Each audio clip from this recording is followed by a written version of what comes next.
मैंने तुझे इतनी शिक्षा दी पर तू मूर्ख ही रहा। अर्जुन ने कहा क्यों प्रभु? अरे दुनिया मुझे जैसा भी मानती जब मैं लड़ ही नहीं रहा हूं, तो तुझे तो चुनना भी नहीं आया सेना और मुझ में से क्या लेना चाहिए। तू तो छाछ लेकर जा रहा है, माखन तो वो ले गया। अर्जुन ने कहा वो मूर्ख है, वो माखन लेके जा रहा है, तो माखन चोर को लेके जा रहा है। पाप और पुण्य के मानकों को अनवरत ध्वस्त करते हैं, नया करते हैं। कृष्ण जड़ कानून कायदों की सीमाओं को मानने से अस्वीकार कर देते हैं। वो कहते हैं ये कायदे कानून मनुष्यता के लिए बनाए हुए, धर्म की रक्षा के लिए बनाए हुए हैं। अगर धर्म नष्ट होता हो, इन कायदे कानून के कारण सबसे पहले इन्हें तोड़ो और धर्म को बचाओ, देश को बचाओ, राष्ट्र को बचाओ। अर्जुन उदास मिला। अर्जुन से कहा उदास क्यों हो? उसने कहा केशव क्या बताऊं, क्यों उदास हो? बोले चिंता मत करो, सुबह जो नगर के बाहर एक मंदिर है विष्णु जी का, वहां अपने हथियार लेकर रथ लेकर जाना, तुम्हारे जीवन की इच्छा पूरी हो। घर पहुंचे तो छोटी बहन मेरी सुभद्रा, बेटा क्यों उदास है? भैया क्या बताऊं क्यों उदास? चिंता मत कर, सुबह अपने रक्षकों को छोड़कर बिना कोई घोड़ा गाड़ी लिए अकेली शहर के मंदिर के बाहर जाना, तेरी इच्छा पूरी होगी। और सुभद्रा को लेकर तू भाग गया। बलराम जी ने हल उठा लिया कि मैं पृथ्वी को मैं छोड़ूंगा नहीं, जिसकी हिम्मत ऐसे हुई कि मेरी बहन का अपहरण कर लिया। स्वर में मिला के कह रहे हैं कृष्ण बिल्कुल भैया, बिल्कुल नहीं छोड़ेंगे। भैया ने कहा तू मुस्कुरा रहा है, कुछ गड़बड़ है। मैं कहां मुस्कुरा, आप जो कह रहे हैं, क्योंकि उन्हें पता था कि जिसके साथ भैया इसका विवाह करना चाह रहे हैं उसकी मृत्यु तो तय है, त्रिकालदर्शी।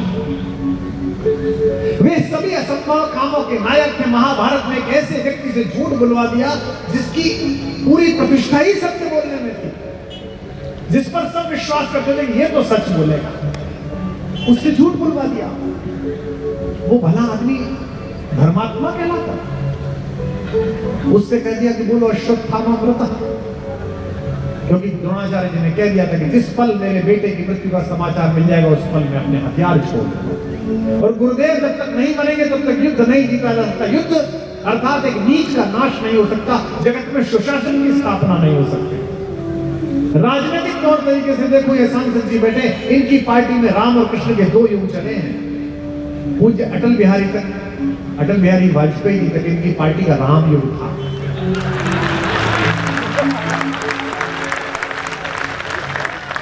जब सदन में खड़ा होकर हमारा कवि कह रहा है एक सीट खरीद कर अपनी सरकार बचाने के बजाय में से चीमटे से छूने से अस्वीकार करता, तो राम युग था।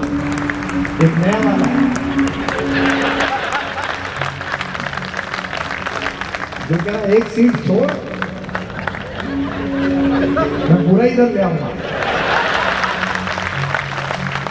और जो मेरा मार्ग है उसकी स्थापना करूंगा। कृष्ण यही कह रहे हैं। अरे आप सत्यवादी हो तो हुआ करो, जब तक गुरुदेव नहीं मरेंगे तो हम जीतेंगे कैसे?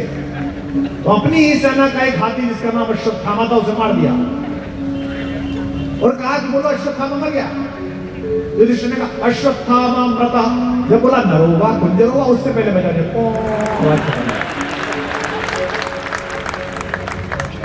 जो व्यक्ति भगवान भास्कर सूर्य को नकली छिपाकर सूर्यास्त करा दे ताकि शत्रु मारा जा सके, क्या रणनीतिकार है।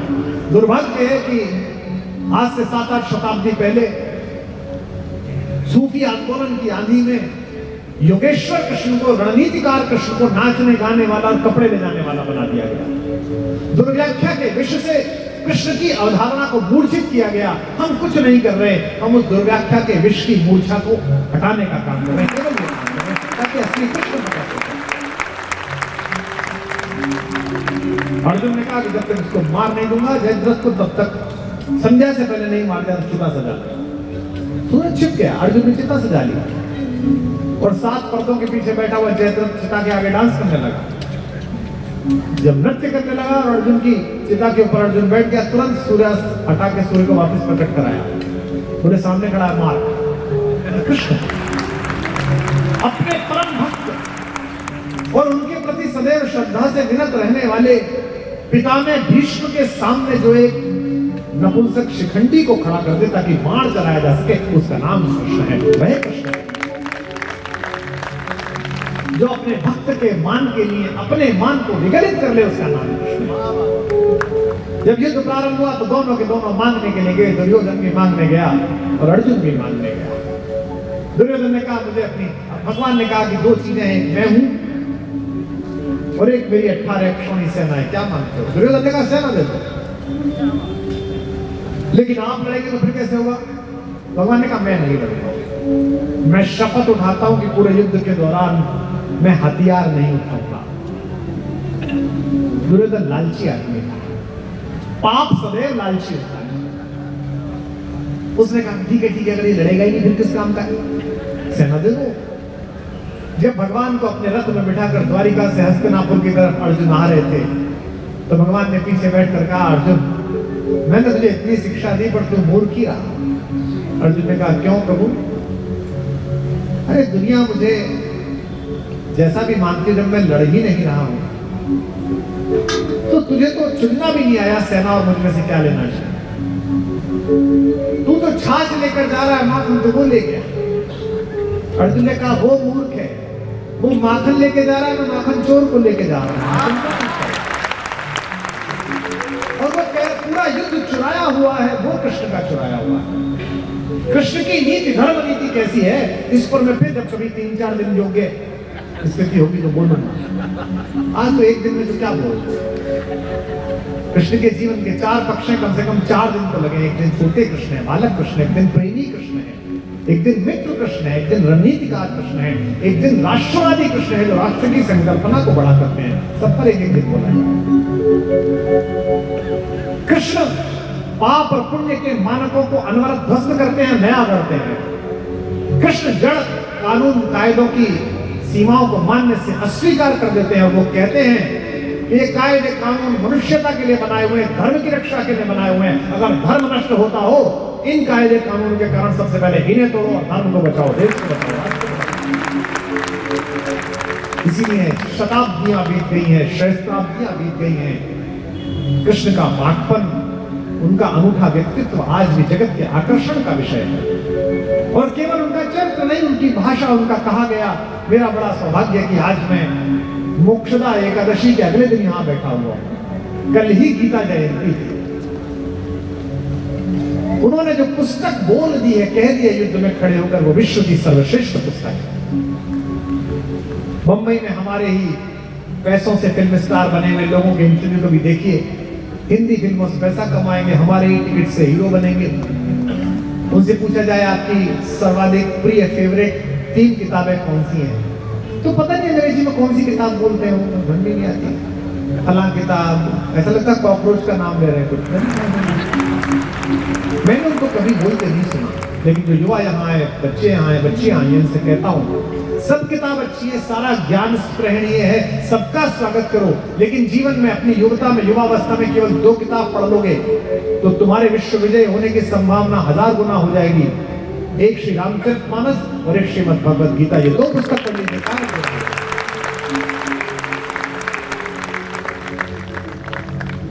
कृष्ण धार्मिक है, धर्म का प्रतीक है, विग्रह है, लेकिन रणकौशल जानते हैं। वे रणनीतिक संस्थानों और सत्ता प्रतिष्ठानों के बारीक भेद जानते हैं। उन्हें पता है कि यहां मुचकुंद सोए हुए हैं और इस मैदान से भागकर अगर मैं अपनी पीतांबरी इनके ऊपर उड़ा दूंगा तो बिना श्रम के आदमी मारा जाए, तो क्यों पैसा खर्च कर? आपके शत्रु को डायबिटीज है तो गोली क्यों मारे? प्रतिदिन मिठाई हुई, आज पोता हुआ है, आज पोते के दांत निकले, आज पोता चला है। कृष्ण उन्हीं में से, गोली का पैसा भी खर्च करो, बिल्कुल विरसित है, आनंद मार्गी है और समस्त मायाओं को छोड़कर हमारे भीतर ऐसे घुल जाते हैं कि हमें पता नहीं चलता। कृष्ण और राम में यही अंतर है कि राम अगर 1,00,000 लोगों की भीड़ में खड़े होंगे तो 99,999 लोग पहचान लेंगे कि राम खड़े हैं। लेकिन कृष्ण अगर 10 लोगों के बीच में चुपचाप खड़े हो जाएंगे तो 10 लोग यही कहेंगे कि हम में से कोई एक खड़ा हुआ है, हम जैसा ही कोई खड़ा। नंदग्राम की भीड़ में घूमे नंद के लाल, सारी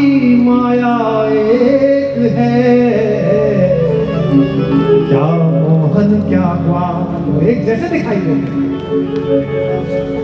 और केवल मैंने जो पिछला छंद सुनाया आपको वो किसी हिंदू का नहीं सुनाया, वो मैंने रसखान का सुनाया। क्या नाम था रसखान का? सैयद इब्राहिम पठान रसखान। इसलिए जिसको ये लगता हो कि कृष्ण और राम केवल सनातनियों के, हिंदुओं के, वो गलत फहमी है। राम और कृष्ण भारत के हैं, इस देश की आत्मा है, विश्व का स्पंदन है। दुर्भाग्य की आंधियों में, पराभव की आंधियों में 500 वर्ष पूर्व, 600 वर्ष पूर्व किसी बल के कारण, किसी लालच के कारण, किसी उत्कोच के कारण, किसी निजी स्वार्थ के कारण, हो सकता है आप मार्ग भटक कर दूसरी पूजा पद्धति में चले गए, पर राम तो आप ही के। ये 400 साल की, 600 साल की फिल्म अलग अलग पात्रों में बढ़ जाने से हमको अलग नहीं कर सकते। इस 3 घंटे की अमर अकबर एंथोनी में एक गिरजाघर जा रहा है, एक मस्जिद जा रहा है, लेकिन अंत में सबका बाप कन्हैया लाल निकल रहा है। आप क्यों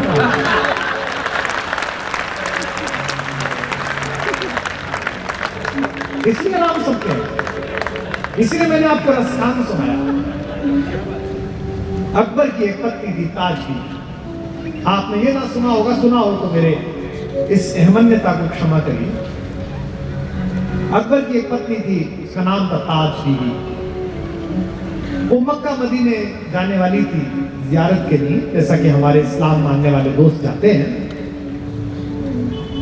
तो राजा की पत्नी थी, सम्राट की पत्नी थी, तो बहुत सारा लश्कर भेजा गया, तलवार के साथ लोग, घोड़े गाड़ी।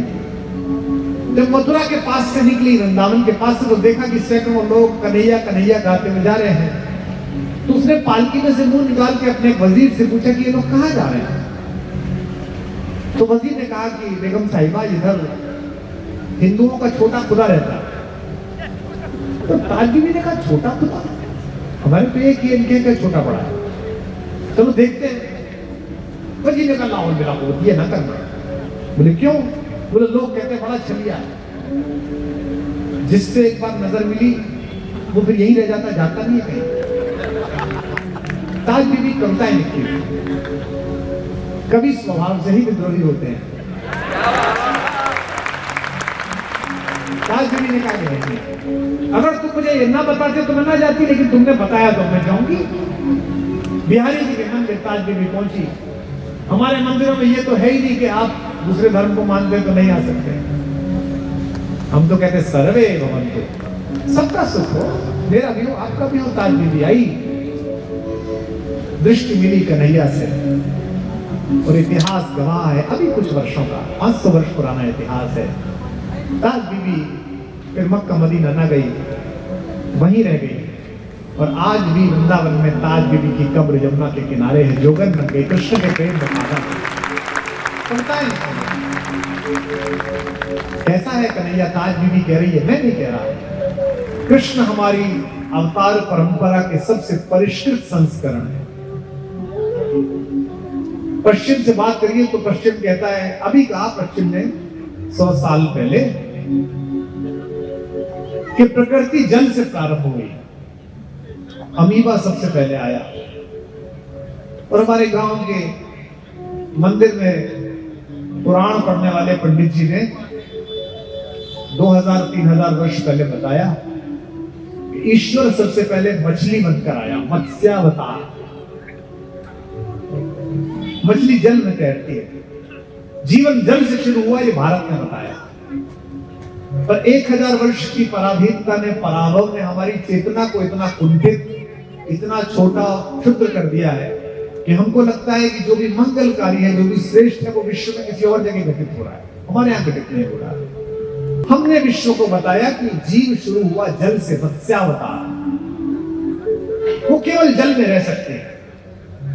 इसीलिए हमारे यहाँ प्रेम की परिभाषा मछली से दी जाती है। प्रेम कैसा करो? मछली जैसा।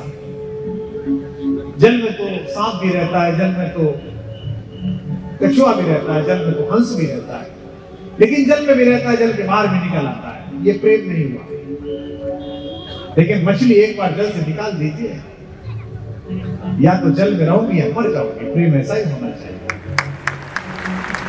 इसके बाद दूसरे हुए कूर्मावतार, वो पानी में भी हैं और जमीन पर भी चल सकते हैं। कछुआ लेकिन एक तीसरी चीज बच गई, पानी और जमीन के मिश्रण से बनने वाली कीचड़।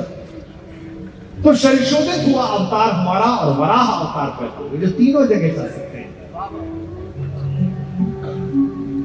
ये जो प्रोग्रेशन ऑफ डीएनए है, प्रोग्रेशन ऑफ कंसेप्ट है, ये लगातार जारी है। ये मैं इसलिए बोल रहा हूं कि युवा लोग बहुत आए हैं और मुझे यही अच्छा लगता है कि मुझे सुनने अगर 10,000 लोग आते हैं तो अच्छी बात यह है कि उसमें भारत की आध्यात्मिक चेतना सुनने के लिए 70% युवा लड़के लड़कियां आते हैं, जिनकी तालियां दिखाई देंगी। क्योंकि इस आध्यात्मिक चेतना की आवश्यकता युवा को ही है। मैं ये नहीं कह रहा कि बुजुर्गों के लिए नहीं है, पर भारत में धारणा बन गई है कि धर्म की बात करनी है, अध्यात्म की बात करनी है तो बूढ़े लोग चले जाएंगे। दान गए वेदांत आ गया, दान गिर गए तो वेदांत की चर्चा नहीं। इनका तो जीवन हो गया। जीवन में लागू करने के लिए आध्यात्मिक चेतना और भारत का धार्मिक दर्शन उन्हीं के लिए जो युवा है। इस धार्मिक चेतना के अभाव का ही तो कारण है कि सब कुछ मिलने के बाद भी इतनी हताशा कि 24 वर्ष का 21 वर्ष का युवक और युवती आत्महत्या कर लेता है, आईआईटी में थोड़े से नंबर कम आ जाए। लेकिन अगर यह सुन लिया गया जो मैं कह रहा हूं, जो हमारी परंपरा कह रही है, तो युवाओं की चेतना में वो आध्यात्मिक विमर्श पैदा होगा कि वो किसी भी हमले से नहीं डरेंगे। वराह के बाद नृसिंह अवतार आए, जो आधे मनुष्य हैं और आधे पशु हैं। प्रोग्रेशन चल रहा है। नृसिंह के बाद वामन अवतार आए, जो छोटे से। वामन अवतार के बाद परशुराम आए, जो मनुष्य तो हैं लेकिन ऋषि हैं, हाथ में परशु रखते हैं, क्रोधित हो जाते हैं, कोई भी अनाचार देखते तो परशु उठा लेते हैं। अब फिर और उत्तम संस्करण आया भगवान के रूप में, जब राम प्रकट हुए। मर्यादा पुरुषोत्तम है, जगत को मर्यादा देते हैं। और जब ये सारे अवतार एकत्रीकरण होकर एक व्यक्ति में घटे तो मथुरा में जमुना जी के किनारे योगेश्वर कृष्ण का आविर्भाव हुआ। राम और कृष्ण में यही अंतर है। इसी के कारण कृष्ण को पूर्णावतार कहा गया है, क्योंकि भगवान राम सूर्यवंशी हैं। सूर्य की गति 12 कलाओं में चलती है। कृष्ण चंद्रवंशी हैं, चंद्रमा की कला 16 कलाओं में चलती है। और 64 योगिनियां भी होती हैं चंद्रमा की कला से उत्पन्न। इसीलिए कृष्ण पूर्णावतार हैं, इस 64 कलाओं के प्रकाशक हैं। राम और कृष्ण में यही अंतर है। लोग पूछते हैं कि इन दोनों में क्या अंतर है। राम सपने हैं और कृष्ण अपने। राम को देखकर लगता है कि ऐसा होना मुश्किल है, ऐसा जीवन जीना मुश्किल है। कृष्ण को देखकर कोई भी व्यक्ति कहता है कि ये तो मैं भी हूं थोड़ा थोड़ा।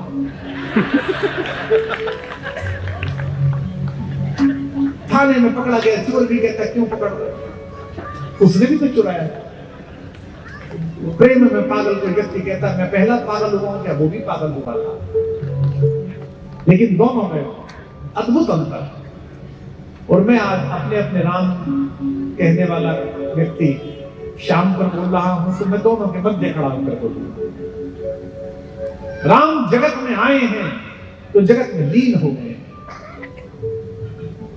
कृष्ण जगत में आए और जगत से तटस्थ बने। राम को षड्यंत्रों ने घर से निकाला और कृष्ण ने समस्त षड्यंत्रों को अपने घर से बाहर निकाला।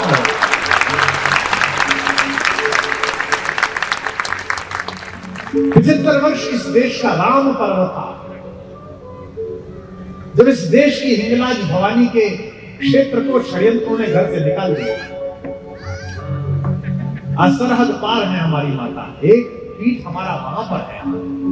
राज शुभ्र आकाश के नीचे अगर सरस्वती सिद्ध होती हो और गुजरात में आकर होती है मेरी, भगवान कृष्ण के इस विग्रह के नीचे, तो वो दिन दूर नहीं कि शताब्दी वर्ष होते होते भारतीय तिरंगे की फरफराहट वहीं तक पहुंचेगी जहां 2000 साल पहले हमारा सफर प्रारंभ हुआ था। 75 वर्ष ये देश राम पर्व जिया है। षड्यंत्रों ने हमें घर से निष्कासित किया, हमारे हाथ से भद्रसाल चला गया, जिसे बोरीशिला कहते हैं, जो आज ढाका के पास है। भद्र देश की राजधानी थी। हमारे हाथ से कंधार चला गया, जहां से हमारी मां गांधारी आई थी। गंधार प्रदेश कहलाता था। हमने विवाह किया, हम वहां तक बारात लेकर गए, वो हमारी ही जगह है। इसीलिए कृष्ण ने चुन चुन कर प्रत्येक षड्यंत्र को घर से बाहर निकाला। राम और कृष्ण में बहुत मौलिक अंतर है। राम को सब भगवान मानते हैं, राम के सिवा। जिस ऋषि के आश्रम में जाते हैं वो खड़ा हो जाता है, अगस्त खड़े हो जाते हैं, भरद्वाज खड़े हो जाते हैं, लेकिन राम कहते हैं कि मैं दशरथ का पुत्र राम आपको प्रणाम करता हूं। यहां तक कि दुनिया को मार्ग दिखाने वाले राम मार्ग पूछने के लिए शबरी के पास जाते हैं, कहते हैं मां मुझे मार्ग दिखा। मां कहती है पंपा सरई जाहु रघुराई, कहां होई सुग्रीव बिताई, सो सब कहें देव रघुवीरा, जानत हूं पूछो मति धीरा। तुम जानते सब हो राम, लेकिन मुझसे पूछ रहे हो तो पंपा सरोवर चले जाना, वहां सुग्रीव मिलेगा, उससे मैत्री कर लेना, सीता का पता मिल जाएगा। लक्ष्मण भी जानते हैं कि मैं जिस भाई के साथ रह रहा हूं ये भाई नहीं है, ये मनुष्य नहीं है, ये ईश्वर है। इसलिए जब सीता और लक्ष्मण का नाम पुकारते हैं मारीच, और मां कहती है कि जाओ लक्ष्मण अपने भाई को बचाओ, तो लक्ष्मण जी कहते हैं मां कैसी बात करती हो, मैं बचाऊंगा उन्हें। भ्रकुटी विलास सृष्टि लय होई, भ्रकुटी हिली, हल्की सी भौं हिली और सृष्टि खत्म। वो है मेरा भाई। सपने में संकट पड़े सोई, उसे स्वप्न में भी संकट नहीं पड़ सकता। राम से सब कहते हैं कि तुम ईश्वर हो, राम कहते हैं नहीं मैं मनुष्य हूं। और अगली पंक्ति पर फिर मेरे श्याम का जयघोष होगा। और कृष्ण वो स्वयं आगे बढ़कर अर्जुन से कहते हैं कि कहां झंझटों में फंसा है, मैं भगवान हूं, मेरी शरण में आ। मैं यहां पर खड़ा हूं।